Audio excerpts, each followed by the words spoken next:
When it comes to lung cancer, there are some sobering facts veterans need to know.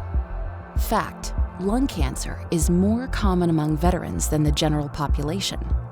Fact: lung cancer is the leading cause of cancer deaths in the nation, causing the deaths of 130,000 people a year. But as alarming as these facts are, the good news is that lung cancer is preventable.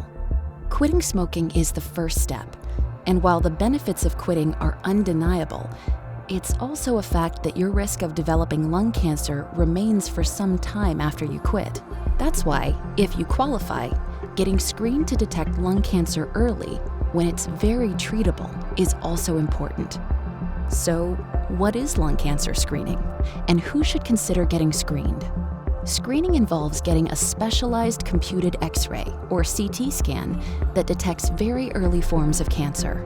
Called a low-dose computerized tomography, or LDCT scan, it's designed to use the lowest possible dose of radiation to detect growths, or what we sometimes call lung nodules.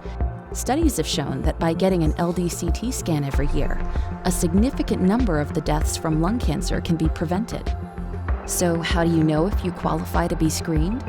Well, smoking is the biggest risk factor for developing lung cancer, but the risk falls after quitting. So those most at risk are people who currently smoke or those who've quit within the past 15 years. Pack years also plays a role. A pack year is an estimate of how many cigarettes you've smoked in your life. A pack year is the number of packs you smoked per day on average, multiplied by the number of years you've smoked. So 20 pack years is 1 pack a day for 20 years, or 2 packs a day for 10 years. And you should consider getting screened if you've smoked for at least 20 pack years.